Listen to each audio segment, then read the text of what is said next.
Ahora vamos a dar la bienvenida al académico José Ochoa Iturbe, quien nos va a hablar de gestión integral de recursos hídricos.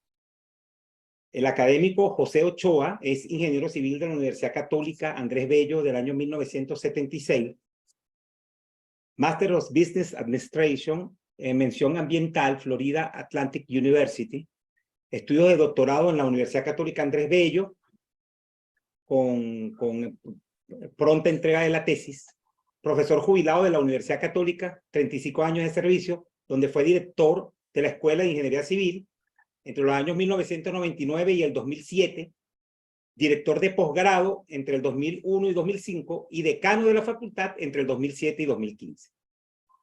Fue presidente de la Sociedad Venezolana de Ingeniería Hidráulica y copresidente de la Red Interamericana de Recursos Hídricos, consultor nacional contratado por la OMM y UNDP entre los años 1989 y 1992. Profesor adjunto de la Escuela de Ingeniería Civil de la Universidad del Estado de Carolina del Norte entre los años 2010 y 2016. Padrino de varias promociones de las universidades UCAP y UNIMED y actualmente es profesor asociado en la Universidad Metropolitana. Es individuo de número de la Academia Nacional de la Ingeniería del Hábitat, ocupando el sillón número 27. Actualmente ocupa el cargo de tesorero y es el presidente encargado de la Academia Nacional de la Ingeniería del Hábitat. Su charla, Gestión Integral de Recursos Hídricos. Aquí se va a destacar la importancia de la gestión integrada de los recursos hídricos, tomando en cuenta los estándares y necesidades requeridas, la demanda creciente y la disponibilidad del preciado recurso, el cual en realidad es parcialmente renovable, cuyos actuales criterios de explotación están comprometiendo el posible abastecimiento futuro y con un alto porcentaje de la población sufriendo de estrés hídrico. Se nos hablará acerca de la base de acción de la gestión integral de recursos hídricos para coadyuvar el uso eficiente del agua con criterios de sostenibilidad y procurando la distribución equitativa del recurso. También se hablará de las posibles soluciones y la visión al futuro, donde el cambio climático constituye un factor de incertidumbre y la cooperación entre los distintos usuarios será fundamental para la supervivencia humana. Demos una efusiva bienvenida a nuestro insigne conferencista, el académico José Ochoa Iturbe. Adelante, académico.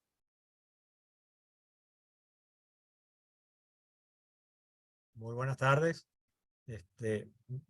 Encantado de estar acá. La Universidad Católica es pues mi casa de muchísimos años y sigo comprometido, por supuesto, con ella en todo lo que pueda colaborar, así como con las otras universidades del país y especialmente ahora con la Metropolitana, donde dicto varias materias en el área hidráulica. Voy a pasar a compartir pantalla. Bien, el motivo de mi conferencia de hoy es el concepto de gestión integral de los recursos hídricos. Es un concepto relativamente nuevo en el sentido de que por muchos años, cuando tenía la humanidad pues menos población, pues alcanzaba el agua de los ríos. Después poco a poco, en la medida que crecían las poblaciones, pues se fue buscando aguas más lejos. Tenemos, por ejemplo, muy cerca el caso de Caracas. Caracas, cuando se fundó, pues el río Catuche y el Anauco, pues no daban agua. Después entonces, cuando ya no se podía, se fue a la Macarao. Después en Macarao se fue a la Mariposa. Después de la Mariposa nos fuimos a Lagartijo y así nos hemos ido buscando agua cada vez más lejos, ocurrido por la demanda del recurso. La gestión integral de recursos hídricos, como ven ahí en la definición de la Global Water Partnership. La Global Water Partnership es una institución que se creó en los años 90, casi a finales de los 90, para atender los problemas de agua a nivel mundial. Como caso curioso o dato curioso, en las Américas habíamos ya creado en el año 93 la Red Interamericana de Recursos Hídricos. Teníamos un cierto respaldo de la Organización de Estados Americanos Y más bien ellos fueron a conversar con nosotros, digo conversamos porque yo era copresidente en esa época, con nosotros en Washington para ver qué era lo que estábamos haciendo. Y como cosas que ocurren mucho en el mundo, pues la OEA no tenía fondos muy grandes como para respaldarnos, mientras que esta organización, la Global Water Partnership, recibió fondos del Príncipe de Holanda y de varias compañías europeas, Lyonès Deschaux, etcétera, etcétera. Y al final el Banco Mundial también se alió con ellos, de manera de que hoy en día la red nuestra, aunque existe en el ciberespacio, vamos a decirlo así, no está muy operativa, mientras que la Global Water Partnership sí está operativa, ¿no? Entonces, ellos definen la gestión integrada de recursos hídricos, tal como lo ven en la lámina, como administrar y desarrollar los recursos hídricos en forma sostenible y equilibrada, teniendo en cuenta los intereses sociales, económicos y ambientales. Reconoce los diferentes grupos de interés que compiten entre sí, los sectores que usan y abusan del agua y las necesidades del medio ambiente. Ahora, ¿por qué se genera esta disciplina de la gestión integral de recursos hídricos? Bueno, en primer lugar, porque el agua, aunque es muy abundante, es un bien finito, ¿ok? Y parcialmente renovable. ¿Por qué? Porque no siempre llueve la misma cantidad de agua. Y por otro lado, en la medida en que, tal como lo digo en el segundo punto, la población sigue creciendo, hay más demanda del recurso, ¿ok? Y aparte de que hay más demanda del recurso, también es verdad que hemos estado contaminando las fuentes de agua. Entonces, cada vez es más difícil encontrar un agua lo suficientemente buena para potabilizar, y eso induce a crear unas plantas de tratamiento con mayor costo. Un ejemplo, por ejemplo, valga la redundancia, es el embalse de Camatagua. El embalse de Camatagua tenía un agua tan buena que la planta de tratamiento prácticamente era simplemente clorar el agua y ya, pues, ¿no? Esa calidad de agua era excelente. El embalse tenía pavones, la gente iba a pescar pavones allí, pero resulta que en los últimos años se le ha ido trasvasando agua del lago de Valencia, que es un lago totalmente contaminado, y eso iba a Tucutunemo, y de ahí va a Tucutunemo, no, me fue el nombre. Eso va al embalse bombeado, unos 3.000 litros por segundo. Bueno, el resultado es que la calidad del agua ha bajado, los pavones se murieron, y ahora hay que rediseñar esa planta de tratamiento para un tratamiento más adecuado de esa calidad de agua. Entonces, basado en eso, queremos un poco ver acá, sobre todo para los que son estudiantes, cómo son la distribución de las aguas del planeta. Básicamente, si lo ven acá, nosotros, el agua que tiene el planeta, el 97% está en los océanos, y la que nosotros aprovechamos es básicamente la de los lagos y los ríos, que es el 0,02% de todo el agua del planeta.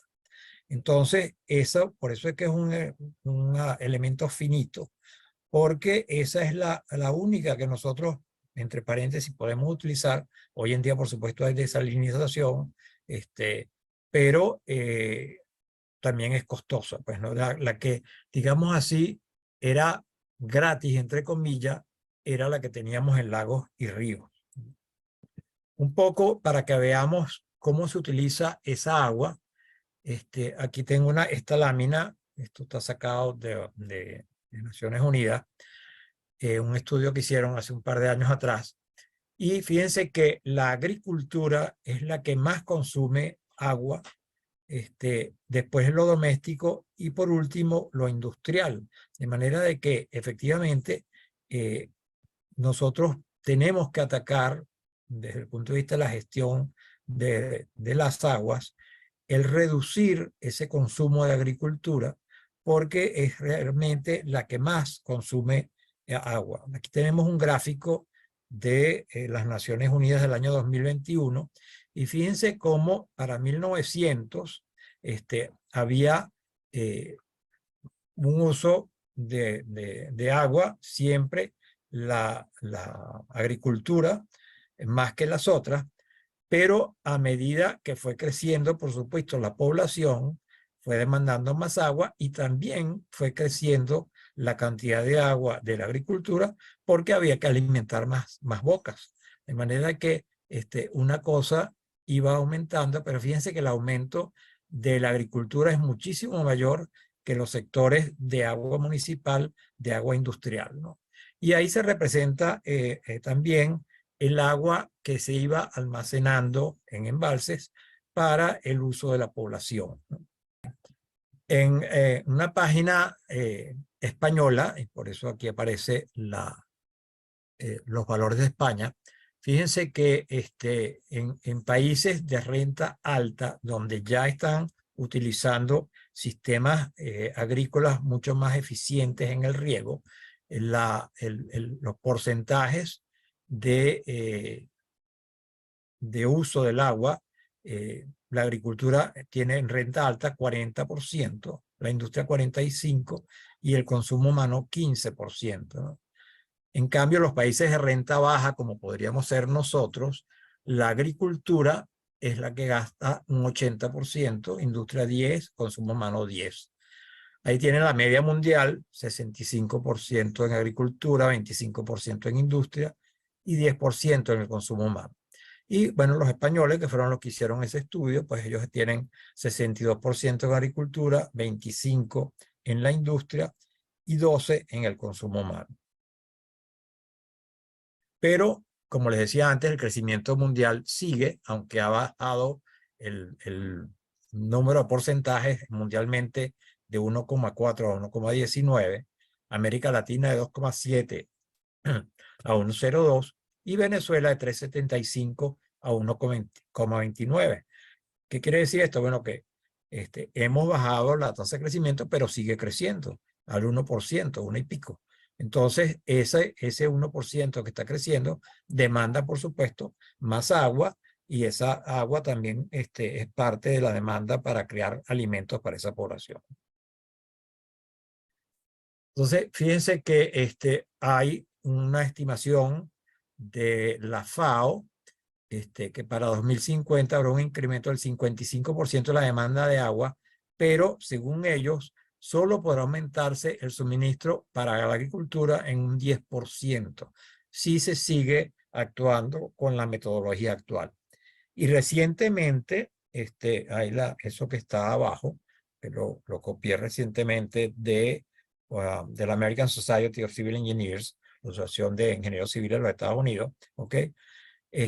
Hay un estudio en donde dice que para el 2050 el almacenaje va a disminuirse, no sé si se ve allí, por una cuarta parte de la capacidad de los embalses, y eso es producido por la sedimentación, que es a veces no se toma mucho en cuenta en algunos países, porque una vez que se creó el embalse, la gente cree que tiene agua de por siempre, y no, eso poco a poco los ríos van trayendo sedimentos que se van acumulando en el embalse, y hay embalses que están totalmente colmatados ya en algunos sitios, y otros que ya su capacidad no es la misma. Aquí en Venezuela, que yo sepa, no se está haciendo ningún estudio de ese tipo en nuestros embalses para ver cuál es la verdadera capacidad que tienen los embalses nuestros hoy en día. Ahora, muchas regiones ya están teniendo lo que se llama estrés hídrico, ¿ok? Que es cuando la demanda de agua es más grande que la cantidad disponible por un tiempo determinado, ¿ok?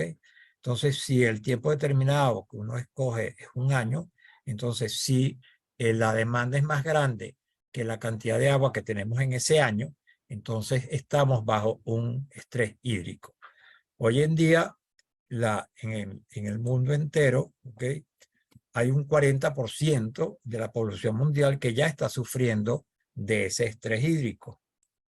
Aquí vemos en este mapa, el World Resources Institute, ¿ok?, en donde vemos la cantidad, lo que está en rojo muy oscuro, son los que tienen un estrés de 80%. Por supuesto, está la zona norte de África, está Australia, está parte de todo lo que es la península arábica y toda esa zona, Irak, etcétera. Y en las Américas, todavía estamos con un estrés más o menos alto en todo, por supuesto, todo lo que es Chile, Ecuador y Perú, y México, y algunas de las islas del Caribe. Nosotros estamos en medio de 20 a 40%. Sin embargo, en Venezuela tenemos sitios donde ya hay un estrés bastante fuerte, como lo podemos ver acá, ¿ok? Toda la zona de Falcón, la costa oriental del lago, y parte del litoral central nuestro. Igualmente en la isla de Margarita, obviamente, para los que hemos ido a Margarita sabemos que siempre hay problemas de agua, ¿ok? Porque la isla en sí no produce suficiente agua como para autoabastecerse. Lo mismo nos está pasando acá en Caracas. Bueno, nadie, es ningún secreto que por lo menos yo que estoy con el TUI 2, teníamos 12 días sin agua y hoy empezó a llegar agua aquí al edificio por fin. Ahora, ¿cuáles son los grupos de interés en cuanto a el consumo de agua? Están, por supuesto, las ciudades, agua potable, ornato, limpieza, recreación, los agricultores con el riego y las industrias con todo lo que es metalmecánica, etcétera, ¿no? El gobierno, por supuesto, porque es el que controla la distribución del agua, es la dueña, por decirlo así, del agua, y es la que nos suministra agua a todos, pues, ¿no? Y aquí abajo, en el fondo, pongo lo que es el caudal ecológico, que es un concepto que empezó a manejarse a partir de los años 60, por allí más o menos, cosa que no se hacía antes, cuando la gente hacía un embalse, no se tenía en cuenta qué pasaba agua abajo del embalse en cuanto a la fauna piscícola que existe en el río. Entonces había ríos que en algunos momentos era tan bajo el caudal pues que se morían los peces. Ese concepto se incluyó en lo que son los diseños de embalses hoy en día, y cada día es más difícil construir un embalse por todas las condiciones ambientales que se le ponen al diseño y a la construcción. Y no solo eso, sino que ya tampoco hay muchos sitios para construir embalses. Los principales sitios de embalse en muchos países ya están utilizados, y hay que hacer grandes obras para poder embalsar esa agua.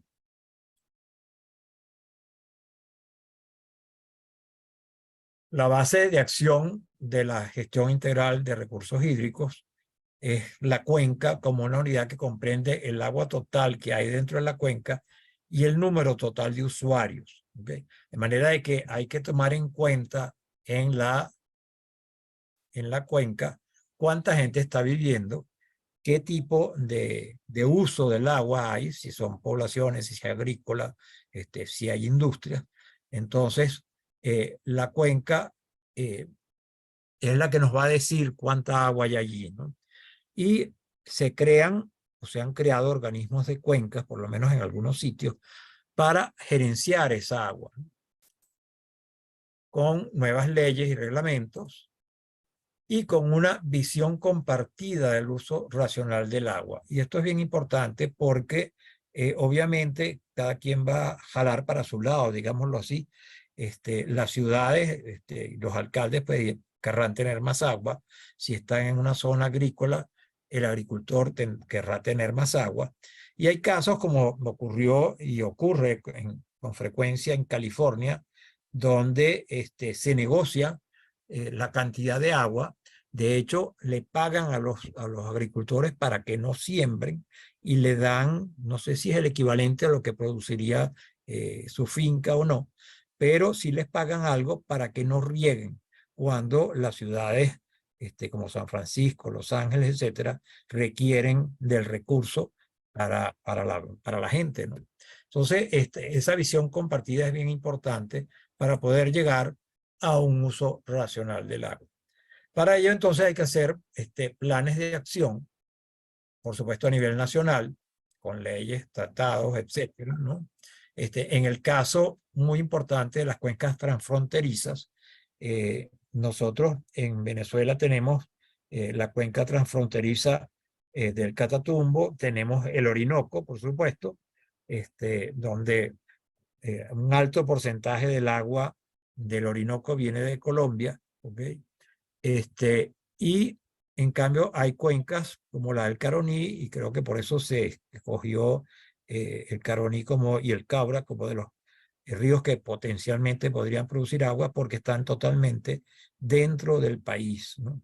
El río Catatumbo, por ejemplo, tiene muchos problemas porque nace en Colombia, y cuando hay, o había por lo menos antes, la guerrilla colombiana, eh, explotaba unos oleoductos que hay allí, toda esa contaminación bajaba hacia el lago de Maracaibo por el río Catatumbo, y había un acuerdo internacional para limpiar esas aguas. Algunas veces se lograba limpiarlas, otras veces no tanto, ¿no? Y hay, por supuesto, planes de acciones locales en lo que son las gobernaciones, en las alcaldías y en las ciudades, para gestionar sus aguas, ¿no? Tanto las superficiales como las subterráneas. En muchos casos hay sitios donde el riego, por ejemplo el Valle de Quibor, es un riego con aguas subterráneas, básicamente. Aquí en Caracas sabemos que todo el mundo, cuando empieza a faltar el agua, empiezan a hacer pozos por todos lados, cosa que además no es muy buena porque se hacen sin permisos, sin análisis de las aguas. Me consta que hay pozos que de repente están tan contaminados que después que la gente gastó un dinero en esos pozos, pues simple y llanamente no pudieron usar el agua, a menos que le pusieran un tratamiento especial, ¿no? Porque el agua tiene coliformes, etcétera. Hay un caso inclusive de un edificio que estaba cerca de una bomba de gasolina y el agua salía contaminada con gasolina.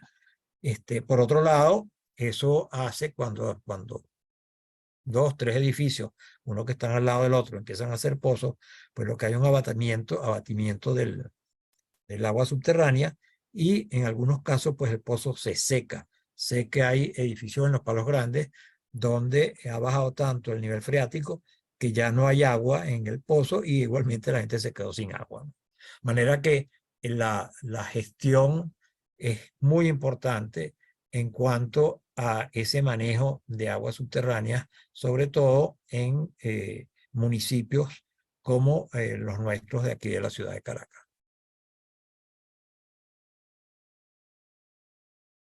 Los organismos de cuenca, de acuerdo con las normas o indicaciones de la Global Water Partnership, tienen tres funciones principales, ¿no? Monitorear, investigar, coordinar y regular, es decir, saber dónde está el agua y cuánto hay que, con qué se cuenta, qué cantidad de agua se cuenta. Por supuesto, hacer la planificación de la distribución de las aguas y buscar recursos de financiamiento que pueden ser a través de una tarifa o en algunos casos cuando el consumidor pues no puede aportar lo suficiente, pues préstamos nacionales o internacionales dependiendo de la obra que se quiera construir. Y por supuesto desarrollar todo eso y administrarlo apropiadamente. Eso con la finalidad de que el agua alcance para todos y que sea sostenible en el tiempo. Una de las cosas que se ha insistido mucho es hacer asociaciones de consejos de cuenca.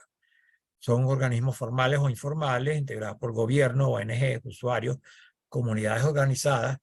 Eso funciona bien en algunos países, en otros no tanto. Aquí se crearon lo que se llamaban las mesas, o se llaman las mesas de agua, que creo que funcionan en dos partes solamente.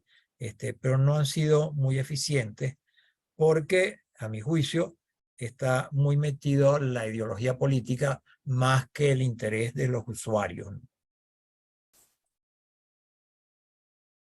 Entonces, el objetivo de esas mesas o esos consejos de agua es lograr esa gestión integral de los recursos para el uso eficiente y que eso sea sostenible en el tiempo y que al mismo tiempo el agua le llegue, por supuesto, a todo el mundo. Esto, de lograrse, pues, por supuesto, evitan conflictos entre los usuarios cuando hay una fuente común. Conozco un caso que me tocó, yo recién graduado en el año 77. Yo fui enviado por la oficina donde yo trabajaba, la Prohidra. Algunos de ustedes habrán oído hablar de Bolinaga, de Luis Franceschi y de José Ignacio Sanabria y Leopoldo Ayala, que eran mis jefes. Me enviaron a hacer una pasantía de casi 3 meses en Denver, Colorado, con una compañía que estaba con ellos haciendo el libro de drenaje urbano acá. Y me tocó estudiar un caso muy particular, muy interesante. Ahí había un canal de riego que tenía 100 años y el canal era propiedad privada de todos los granjeros que sacaban agua de ese canal. Resulta que un granjero en la parte más aguas arriba del canal estaba ya en la ciudad de Loveland, que se llama, llegando a su terreno y él decidió vender la finca para hacer una urbanización. ¿Qué pasó?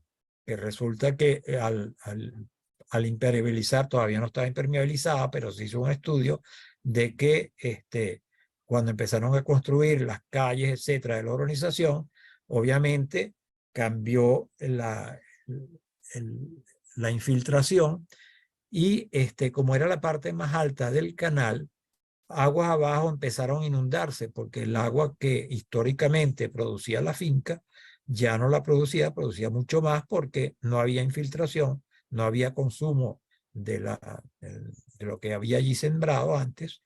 Y entonces hubo que diseñar una laguna de retención para garantizar que el agua que salía de la laguna fuera el caudal que históricamente producía toda la finca. Entonces hubo que hacer un estudio hidrológico y un estudio dimensionar la laguna para que esa laguna embalsara el agua en exceso y solo saliera la cantidad de agua que históricamente producía la finca. Entonces fíjense que eso trajo conflictos, hubo demandas, etcétera, ¿no? Contra el primer propietario, lo cual lo obligó pues a hacer esta laguna. De manera que los conflictos siempre se presentan cuando hay un usuario que quiere ser vamos a decirlo así, el más vivo, por decir algo, ¿no? En cuanto al uso del agua. Eso pasa mucho, o pasaba mucho también en algunas regiones de California y de Texas, con la gente que estaba aguas arriba en una cuenca. Ahora, se puede reducir esas condiciones de escasez para el año 2050. Hay un instituto IASA en Austria que estudia todas estas cosas y si ven allí en la línea roja, ¿ok? Es el uso del agua a lo largo del tiempo, ¿ok? Cómo se iría aumentando a lo largo del tiempo el consumo, y el azul es lo que ocurriría si nosotros podemos hacer algunas de las soluciones que están en esas líneas más pequeñas que están acá y que son cada solución de estas es un 2% de reducción en cuanto a la escasez. Y esos son esos puntos que están allí, esas rectas que vimos, los rubros agrícolas, ¿ok? Simplemente sembrar ítems o productos agrícolas, pues que estén de acuerdo, cónsonos con el suelo que existe y con la cantidad de agua disponible. Es decir, no sembrar a lo loco, vamos a decirlo así, tener un terreno y entonces yo quiero sembrar ahí caña de azúcar, por ejemplo. Y resulta que no hay agua, el suelo no es bueno para la caña de azúcar, con lo cual entonces para producir más azúcar tengo que darle más agua o tengo que darle nutrientes, etcétera.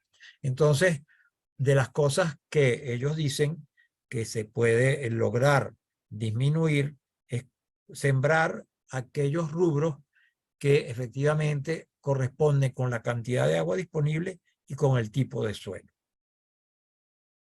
Luego, el riego por goteo o cultivos hidropónicos también disminuyen el consumo de agua. Hoy en día, en España, por ejemplo, son muy buenos en esto, regando olivares y viñedos, sobre todo en el sur de España, donde, por cierto, utilizan agua desalinizada también.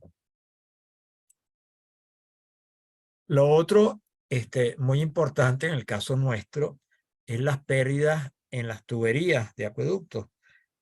Digo el caso nuestro porque, bueno, lo que estamos viviendo actualmente en la ciudad de Caracas es que hay tuberías rotas constantemente, producto de que muchas de ellas, pues ya llegaron a su vida útil, ¿ok?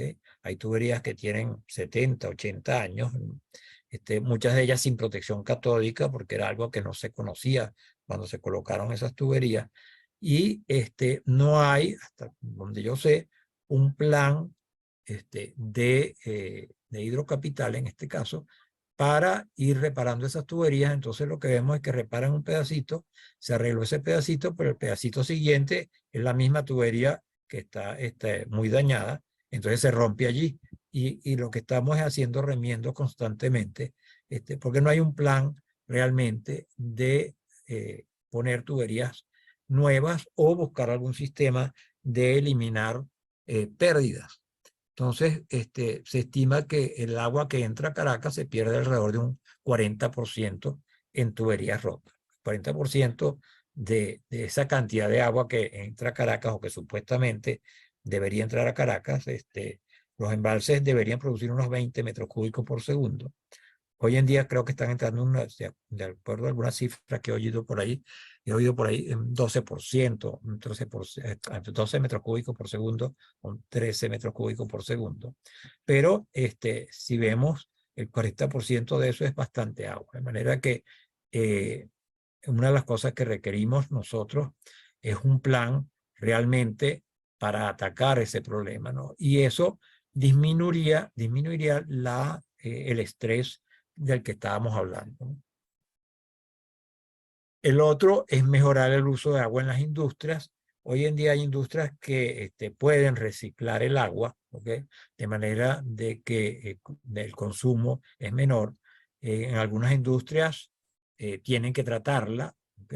Lo cual es un costo adicional en energía, pero por lo menos utilizan menos agua.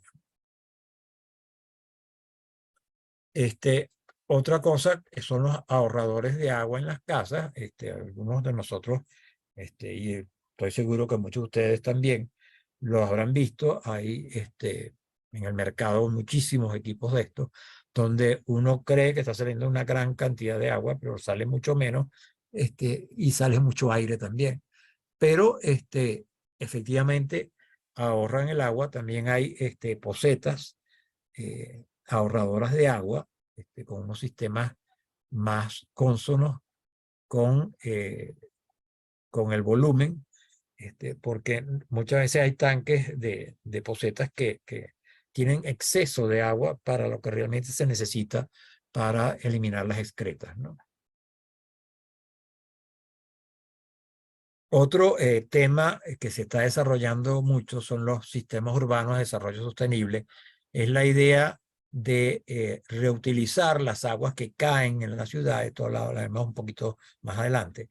El agua que cae en la ciudad, aprovecharla, porque actualmente pues toda la lluvia que nos cae en las ciudades simplemente se van por los sistemas de drenaje a los ríos y se van, pues no, simplemente son diseñados los sistemas para evacuar las aguas y que no causen problemas a la población.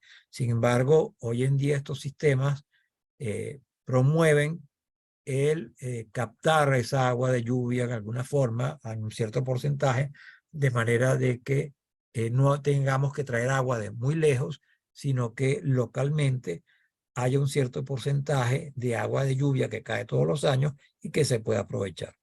Y por supuesto, como punto final, la educación del ciudadano para que entienda que el agua, que primero es un recurso finito, pero el agua que cuando abre el chorro no es un agua que llegó gratis allí, sino que viene a través de costosos sistemas de presas, tuberías, bombas, costo eléctrico, tratamientos, etcétera. Entonces hay que educar al ciudadano de que esa agua no es para estarla desperdiciando como si siempre existiera. Y lo que se busca es lo que llamamos una seguridad hídrica, ¿ok?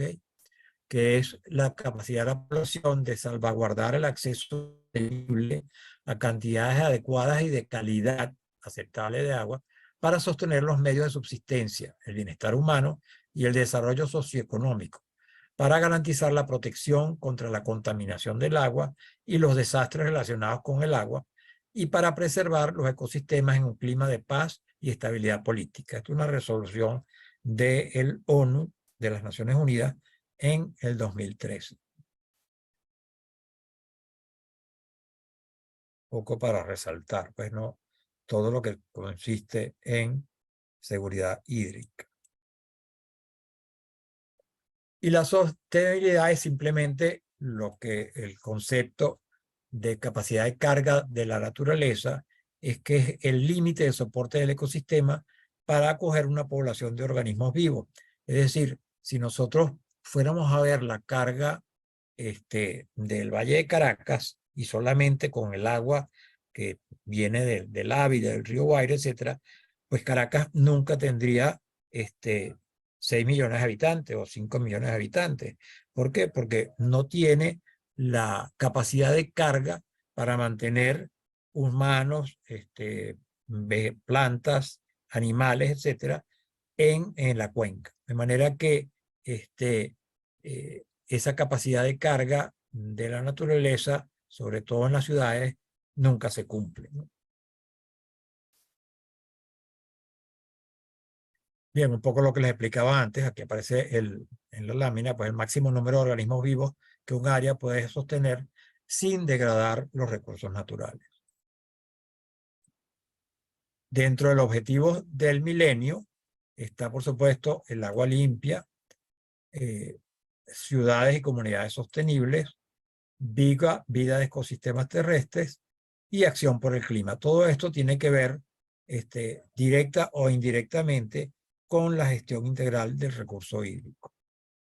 Ahora, ¿cómo buscamos esa sustentabilidad? ¿Okay? De acuerdo con la UNESCO, es lograr que una gestión integral de los recursos hídricos permita el uso eficiente del agua para que perdure en el tiempo y que sea distribuida equitativamente. Para ello, los principios de Dublín de 1992, volvemos a hablar de que el agua es un recurso finito y vulnerable. El desarrollo y la gestión de las aguas deberían basarse en un enfoque participativo. Hemos estado hablando de que los distintos usuarios tienen que ponerse de acuerdo en cómo usar el agua, cuánto te toca a ti, cuánto me toca a mí, ¿ok?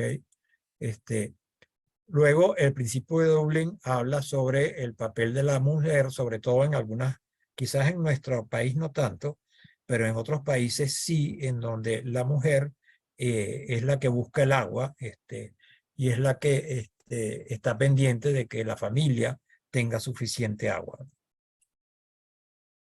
Y el otro concepto es que el agua es un bien económico, aunque hay gente que dice que es un bien natural, pero esa agua hoy en día hay que embalsarla, hay que tratarla, hay que distribuirla, y todo eso tiene un cierto costo. Entonces, poco para resolver todo esto, ¿okay? Se requiere poco más de investigación en las universidades, en centros de investigación del agua. Hay sitios como por ejemplo la Global Water Partnership, el Instituto Mexicano del Agua, por mencionar un par de ellos. Aquí lo ven, debería tener un cierto investigación, no lo es tanto, ¿ok? Y algunas universidades tienen grupos de investigación del agua. Y bueno, siempre estamos hablando de la educación del usuario para que comprenda y colabore un poco en esta gestión de las cosas que preocupan, por ejemplo, en la ciudad de Caracas, es que los usuarios no participamos en esa gestión. Quizás por algo de la gestión política del gobierno, nosotros denunciamos que no hay agua y la respuesta es que se está trabajando, pero no estamos involucrados realmente en planes ni en aportar posibles soluciones a nuestro problema de agua.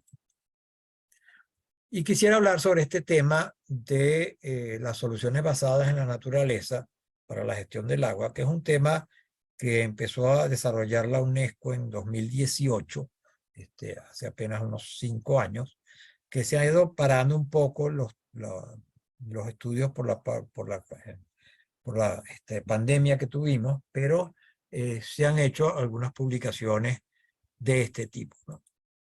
El concepto fundamental es que abordan el suministro de agua principalmente mediante la gestión de las precipitaciones, la humedad y el almacenamiento, la infiltración y la transmisión del agua, de modo que se lleven a cabo mejoras en la localización, temporización y cantidad de agua disponible para las necesidades humanas. Es decir, hay que tratar de que gestionemos la precipitación de agua que está cayendo en distintos sitios para poder aprovecharlo.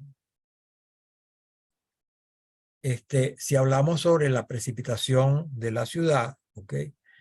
Es un recurso, como le decía antes, totalmente desaprovechado, ya que solamente lo sacamos de las calles de la ciudad. Sin embargo, la precipitación es algo cíclico, ¿ok? Siempre llueve, algunas veces más o algunas veces menos. En nuestro caso estamos ahora ya hablando del fenómeno del Niño, que ya se predice que para noviembre por allí ya empieza a actuar fuertemente, pero veníamos de 3 años del efecto de la Niña. En nuestro caso en Venezuela, la Niña produce lluvias, inundaciones, el Niño nos produce sequías, pero eso no quiere decir que no llueve, pero llueve menos, ¿ok? Entonces, si alguna de esa agua que cae sobre la ciudad se pudiese almacenar, ¿ok? Se puede utilizar para distintas cosas, para riego de parques, para limpieza de calles, etcétera, ¿no? Y eso es un poco el concepto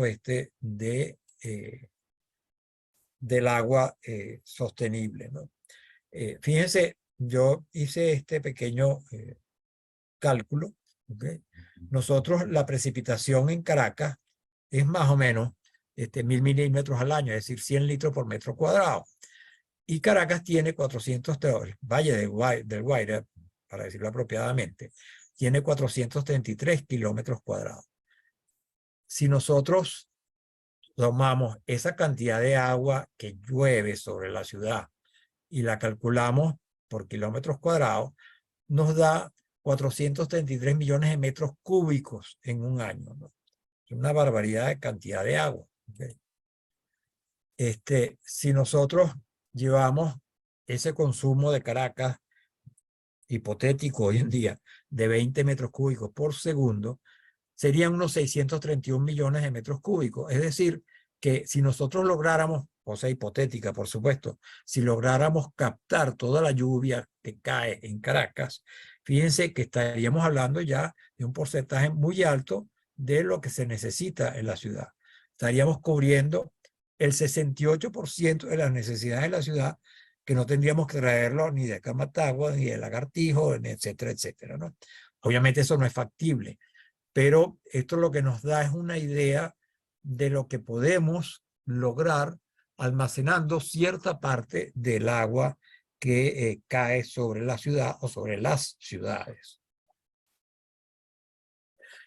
La otra cosa, dentro de lo que es la gestión integral de recursos hídricos, es el agua servida. El agua servida, normalmente no la usamos aquí en el país prácticamente en ningún lado, ¿ok?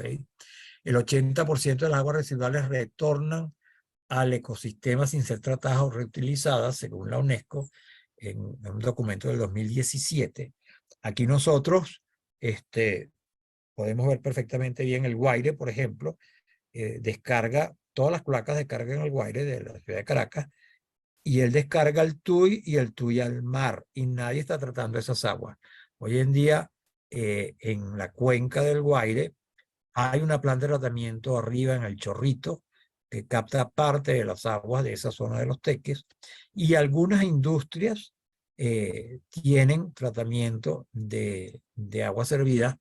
Por ejemplo, la Polar sé que tiene una planta, algunas industrias en los Ruices también, pero no es un esfuerzo consensuado entre todos.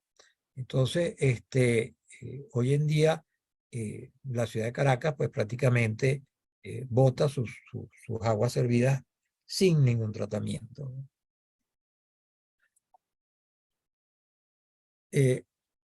Según un reporte del 2021 de la UNESCO, ¿okay? Ellos dicen que pudieran aprovecharse unos 380.000 millones de metros cúbicos, ¿okay? Y pudiéramos irlo aumentando hasta 574.000 millones de metros cúbicos en el 2050. ¿Okay? Eso produciría recuperación de nutrientes, etcétera, en los sitios donde se utilice esas aguas para riego, básicamente. Sin embargo, hay sitios en donde ya se utiliza en ciudades el agua servida tratada. Sin embargo, el cambio climático nos trae una incertidumbre, y esa incertidumbre es que hay gente que habla de que lo que tenemos es simplemente una variabilidad climática, mientras que los otros sí hablan de cambio climático. ¿Qué significa esto? Sobre todo para los estudiantes. Variabilidad climática es simplemente un poco lo que hablamos del niño y la niña. Simplemente hay una época en que varía el clima, pero retorna a una condición anterior. El cambio climático es que ya no hay retorno, ya simplemente ahora en adelante esto es lo que hay. No vamos a volver a lo que estamos antes. Entonces, ya hoy en día ha logrado más peso que existe un cambio climático, pero hasta hace nada muchos académicos a nivel internacional hablaban y aún hablan de que no estamos ante un cambio climático, sino ante una variabilidad climática. Entonces, ¿cuáles son estas consecuencias del cambio climático? Bueno, puede llover distintas intensidades en distintos sitios. Yo recuerdo una conferencia de Ismael Serageldin, que era el director del Banco Mundial en el sector de agua hace unos años atrás, donde él decía, exagerando, imagínense ustedes que de repente deja de llover en el Amazonas y empieza a llover en el Sahara. ¿Okay? Entonces, ¿qué ocurriría allí? Bueno, en algunos sitios te habría sequías y en otros sitios habría inundaciones, pero eso lo que causaría serían grandes migraciones, porque la gente tendría que mudarse de los sitios en donde antes había agua a sitios donde ahora lo hay. De hecho, eso ocurre en África hoy en día y en algunos sitios. Ayer veía yo, por cierto, un programa sobre los mayas, en donde una de las teorías de que se acabó esa civilización es que creció demasiado las poblaciones y la demanda excedió la cantidad de agua disponible. Entonces, pues tuvieron que irse de los sitios donde estaban. Es una de las teorías que decían de la finalización de la civilización maya. Y eso genera, esas migraciones generan conflictos porque no hay suficiente agua. Hay conflictos sociales, como ocurrió en la ciudad del Cabo, donde hace un par de años tuvieron lo que se llamaba el día cero. El día cero es que simplemente ya no se sacaba agua de los embalses, la gente tenía que ir con un recipiente a ciertos sitios en donde le daban 25 litros por persona, por día, ¿ok? Eso está muy por debajo de los requerimientos de la Organización Mundial de la Salud. Sin embargo, no podían dar más agua debido a la cantidad de agua que todavía quedaba en algunos embalses y al número de pobladores de Ciudad del Cabo. Aquí hay una anécdota muy interesante, sobre todo para los estudiantes. Allí ellos están al lado del mar y había una planificación de plantas desalinizadoras de agua, ¿ok? Pero no se ponían de acuerdo porque el gobierno era de un partido y el municipio era de otro partido.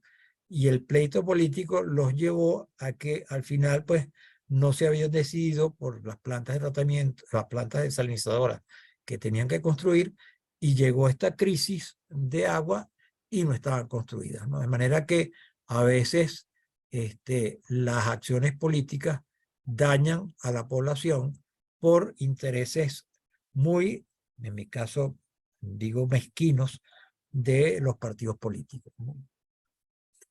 Los otros conflictos, como hemos hablado anteriormente, son locales entre usuarios de una misma fuente, ¿ok? Cuando unos tienen un embalse donde está suministrando agua a una ciudad y hay una zona de riego que también quería utilizar el embalse, pues ahí se genera un conflicto cuando no hay suficiente agua.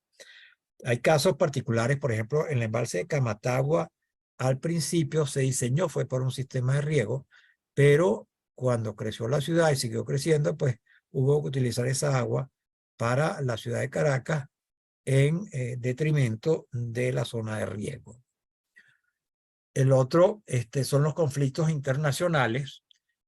Por ejemplo, el río Nilo tiene un problema entre Etiopía, Sudán y Egipto, porque Etiopía quiere construir unos embalses para generar electricidad, tal como hizo Egipto con la presa de Asuán, ¿ok? Pero si ellos construyen esos embalses, disminuye el caudal del Nilo, con lo cual el embalse de Asuán pues recibiría menos agua, y entonces ya Egipto le dijo, miren, si ustedes empiezan a construir un embalse, los bombardeamos. Y el ejército egipcio es mucho más fuerte que el de Etiopía. Lo mismo pasa con el Sudán, donde también han querido construir algunas represas, y eso pues ha traído conflictos no bélicos hasta ahora, pero sí amenazadores, ¿no? El río Colorado fue también un río de mucho conflicto porque no solo atraviesa varios estados de los Estados Unidos, sino que desemboca en el río, en el Atlántico, en el Pacífico, perdón, pero en México. Entonces, la extracción de agua del río Colorado es tal en los Estados Unidos que prácticamente a México lo que le llegaba era un chorrito. Y lo otro que ocurrió fue que al principio, cuando se hizo ese tratado, creo que era por 1930 y tanto, los estados de Colorado, Arizona, Nuevo México, etcétera, pues prácticamente no vivía nadie allí, y toda esa agua se iba al riego en California, donde pues se produce un altísimo porcentaje de frutas, verduras, etcétera, para todos los Estados Unidos.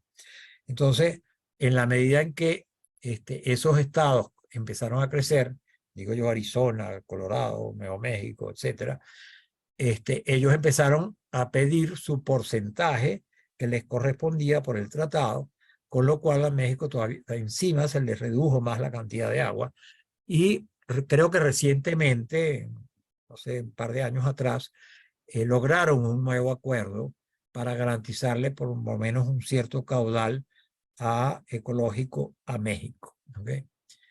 El Ganges también tiene un problema con el cambio climático, porque ese río, pues sus cabeceras son en las Himalayas, y en la medida en que el cambio climático y crece la temperatura, pues esos glaciares se van derritiendo cada vez más, con lo cual no hay renovación de caudales que bajan hacia el río Ganges y habría una disminución de agua, ¿no?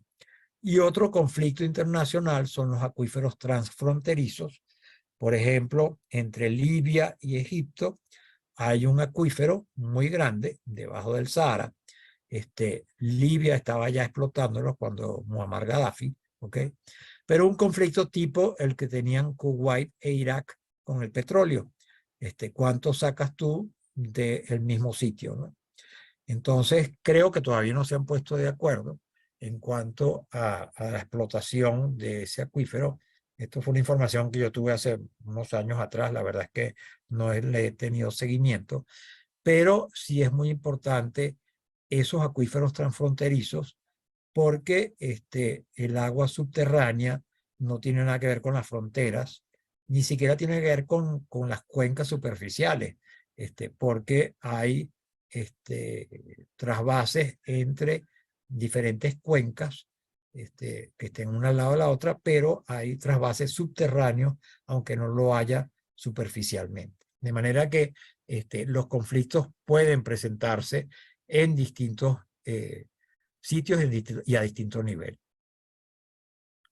Entonces, esa gestión integral de los recursos hídricos que estamos hablando pretende lograr, mediante el uso eficiente del agua, la cooperación entre los distintos usuarios, evitando los conflictos y mejorando, por supuesto, en definitiva, la calidad de vida de todos ellos. No es tarea fácil, por supuesto, pero es necesaria e indispensable para la supervivencia humana. Angela Merkel en 2007 decía sobre el cambio climático que nosotros podíamos retroceder el bienestar entre un 5% y un 20% si no realizábamos estudios y frenábamos ese cambio climático que cada día se ve más cerca, ¿no? Aquí tienen ustedes al final una serie de referencias bibliográficas a los cuales creo que tienen casi toda facilidad de acceder. Quizás hay alguna que otra que no, porque hay publicaciones que son de otros países, etcétera. Pero por lo menos las de las Naciones Unidas, las de UNESCO, son fáciles de conseguir, los del BID también, y por ejemplo, la de la Fundación Polar, de Pedro Pablo Aspuro, Agua, Ambiente y Desarrollo, se consigue en la Fundación Polar, y la publicación que se hizo en el 2015 del agua, una riqueza escasa, de la Fundación Polar, en donde un grupo de profesionales, donde participé también, prácticamente se tocaron todos los temas del agua para el país, desde todo punto de vista, y se los recomiendo para aquellos de ustedes que puedan tener interés en el recurso agua, porque está tocado todo y absolutamente todos los temas que tienen que ver del agua en el país. Y con eso, bueno, terminaría yo mi exposición de hoy. Muchas gracias por su atención y bueno, estaría abierto a preguntas o discusiones que ustedes tengan.